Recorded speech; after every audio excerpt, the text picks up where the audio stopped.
Maintenant de la transmission des signaux. Alors, la première façon de transmettre un signal, c'est ce qu'on appelle la propagation libre. Donc avec une antenne et des ondes radio. C'est quelque chose de très courant et on utilise différents types d'ondes radio pour faire différents types de transmission. Alors l'avantage de ceci, c'est que le signal est émis dans toutes les directions. Par contre, il s'atténue assez rapidement. Pour avoir moins d'atténuation, on peut guider ce signal. Par exemple, dans un câble métallique, le signal en l'occurrence sera un signal électrique qui va suivre le câble, ou dans une fibre optique, là, le signal sera dans la lumière qui va rester dans le cœur de la fibre optique, ceci, tout le long. Okay. Donc déjà là, vous pouvez remplir le dernier tableau, c'est les différents canaux de transmission. Alors, pour ce faire, je vais interroger des élèves pour savoir si vous avez compris. Qui peut me dire quel type de transmission est la fibre optique? Thibaut? C'est une fonction qui est guidée oui. et qui utilise la lumière. Voilà. Très bien. Maintenant pour la transmission hertzienne, quelqu'un a compris? C'est la transmission par onde radio. C'est pas guidé. J'ai pas compris. Comment? Elle est pas guidée. Oui, elle n'est pas guidée, oui. Et elle utilise quoi comme vecteur d'information? Les ondes radio. Et Tom, tu voulais faire la troisième? Pourquoi pas? La troisième, le câble c'est guidé et c'est électrique. Voilà. Donc en fait, le vecteur de l'information représente ce qu'on va utiliser pour transmettre le signal. Ainsi, pour la transmission onde radio, on utilisera la fréquence. Pour le signal électrique, ce sera aussi une question de période avec une tension analogique qui sera convertie dans un convertisseur analogique numérique, comme Sylvain l'a expliqué dans la première partie. Et la fibre optique, c'est à peu près le même principe, sauf que c'est en fait une lumière qui rebondit dans un tube qui est très réfléchissant, ce qui fait que la vitesse de transmission de données est beaucoup plus rapide, et voilà, beaucoup plus rapide. Vous allez voir pourquoi je dis ça. Quasiment, c'est l'atténuation. Alors l'atténuation d'un signal, c'est une valeur que l'on va pouvoir mesurer. C'est le rapport entre la puissance à l'entrée et la puissance à la sortie de la transmission. Les deux puissances sont en droite, hein, et on va utiliser une échelle logarithmique, donc l'atténuation va être... Quelqu'un peut me dire en quelle unité est l'atténuation, s'il vous plaît? En décibels. En décibels. Parce que souvenez-vous de la formule des décibels pour mesurer le son. C'était à peu près 10 log de la puissance reçue, l'intensité sonore, sur l'intensité sonore de base, c'était 10 puissance moins 12 watts par mètre carré. Souvenez-vous-en, ce sera utile pour Peut-être 10 log de ce rapport des puissances. Et donc on va avoir l'atténuation exprimée en décibels. On parle aussi de coefficient d'atténuation d'un câble quand on ramène cette atténuation à la longueur du câble. Donc ici, vous voyez ici, le coefficient d'atténuation sera exprimé en décibels par mètre, elle étant la longueur du câble. Voici la formule complète. Je vous invite à compléter les petits carrés avec les formules. Pendant ce temps, je vais vous expliquer, lors de la transmission d'un signal dans un canal, il peut se produire une perte de puissance au fur et à mesure de la propagation du signal.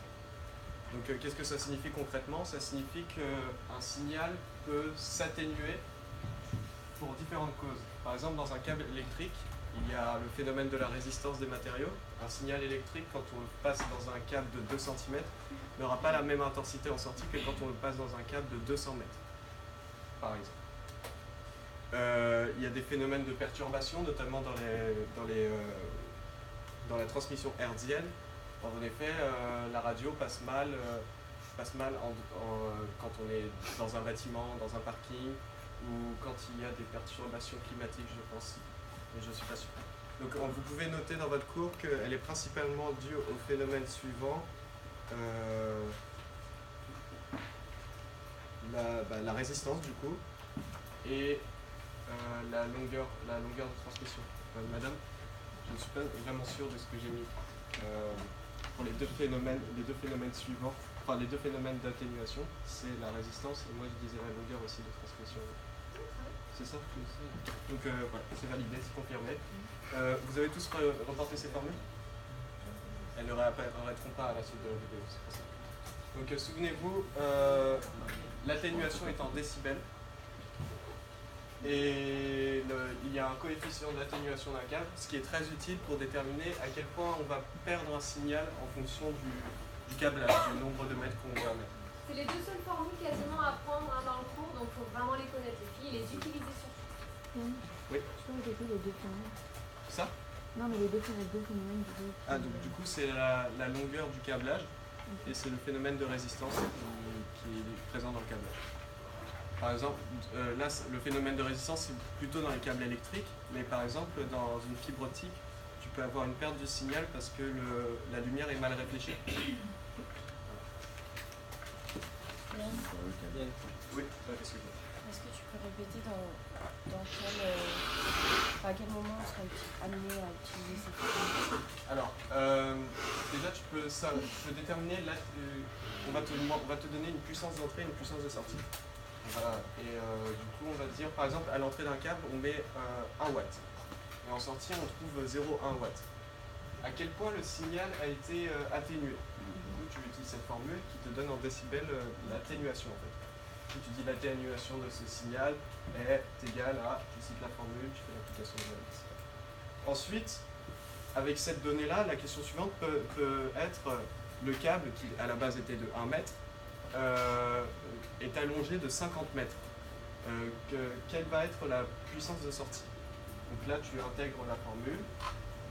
Et donc après, tu sais comment on fait, tu sais pour décibels, tu fais l'inverse de log. Enfin, ouais. On va faire un petit exercice, des exercices après dessus. Hein. D'accord. Donc il faudra manipuler la formule pour mettre la puissance de sortie en fonction du reste, et tu trouveras la puissance de sortie. Mais en gros, c'est les questions type. Je sais pas si ça t'a aidé. Oui. D'accord. Très bien, bah, je vous mets la suite. Tu es sûr que c'est la résistance quoi, dans les phénomènes? C'est pas plutôt l'atténuation, parce que ça n'arrive la plus quoi. Ah, c'est deux. Oui. Oui, l'atténuation, c'est oui. On dit l'atténuation et la longueur du câble. Mais c'est le phénomène en fait. Mais non, l'atténuation, il est la longueur du câble.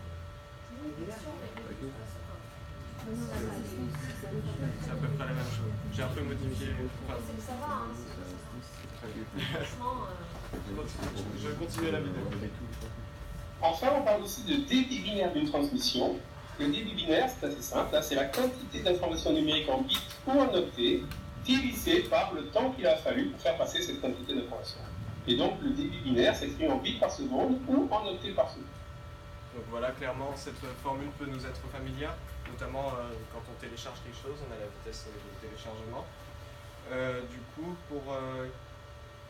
pour calculer le débit binaire d'une transmission, généralement, je pense que ça va être donné dans le sujet le nombre de bits qu'on reçoit, ou sinon le débit binaire, et on va demander combien de bits vont être reçus pendant une période de temps donnée, ou quelle est la vitesse de transmission. Cette formule est relativement simple, mais si quelqu'un n'a pas encore compris, je suis prêt à l'expliquer. Ok, c'est parfait. Donc voilà, notez cette formule, il y a un petit carré prévu à cet effet.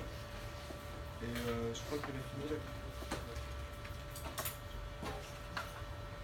Un exemple de calcul d'atténuation et de coefficient d'atténuation. Voici un câble de 50 mètres. La tension à l'entrée vaut 1 volt et à la sortie 0,20 volts. Donc vous voyez une atténuation assez importante. Calculons l'atténuation et le coefficient d'atténuation. Nous n'avons pas les puissances ici, mais on sait que la puissance électrique est proportionnelle à la tension de câble. Ça, je vous l'invite à le noter parce que ce ne sera pas forcément dit dans le sujet. oui, c'est très important. La puissance électrique est proportionnelle à U au carré. Attention, ça ne veut pas dire que la puissance électrique est égale à U au carré, ça signifie juste qu'il y a un coefficient derrière qu'on ne connaît pas, mais en gros, ça signifie que les courbes ont la même allure. C'est ça. Je vais vous le noter quelque part. En gros, si je fais une courbe de la puissance en fonction de Du carré. U carré, ouais. Ça donne quelque chose comme ça. Je ne sais pas si c'est une fonction linéaire ou affine. Là, ça passe par 0. Ça Donc, on aurait plus B. Ok, oui. Donc ça donne ça. Oui. Mais c'est U d'entrée et U de sortie. Genre, c'est P électrique d'entrée en fonction de U entrée. Okay. C'est P entrée qui est proportionnel à U entrée carrée et P sortie qui est proportionnel à U sortie carrée, bien sûr. Voilà, du coup, je vous laisse la suite. Camilla, ça répondait à ta question sur l'exercice.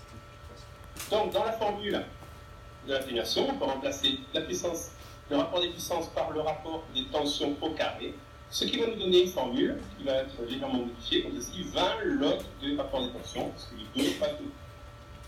Alors là, il faut se souvenir des cours de maths et aussi un peu de cours de physique, c'est-à-dire que log de note là, attends, je l'efface, log de quelque chose au carré, on peut passer la puissance de l'autre côté. Il n'y a pas que le carré d'ailleurs, log de source. Ah oui, le log de quelque chose puissance n, ouais. C'est égal à n log de x. Après, il y a d'autres formules que je vous rappelle très rapidement. Il y a log de a fois b, c'est égal à log de a plus log de b. Log de a sur b, c'est égal à log de a moins log de b. C'est dans votre cours de maths, mais il y a plein d'exercices dans le manuel que je vous invite à faire parce qu'il faut vraiment se familiariser avec ça. Parce qu'on peut être vraiment bloqué dans certains cas. Sinon, vous avez votre calculatrice, etc. Je pense. Et donc, le calcul va nous donner une atténuation de 14 décibels.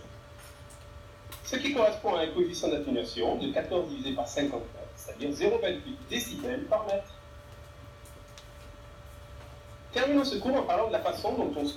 Voilà. Donc, il reste une dernière chose à compléter. Ça doit être facile. Les ondes hertziennes appartiennent à une famille des ondes électromagnétiques. Leur longueur d'onde est comprise entre, là c'est marqué sur le document, entre 1 mm et 10 km. Non, les ondes hertziennes, c'est seulement les ondes radio, c'est ça? Ou c'est les micro-ondes compris? C'est les ondes radio? C'est uniquement les ondes radio? Non, c'est un Ok. Donc ça va de 1 mm à 10 km. Je n'étais pas sûr, mais c'est confirmé. Je vous remercie de votre attention. Ce cours s'achève.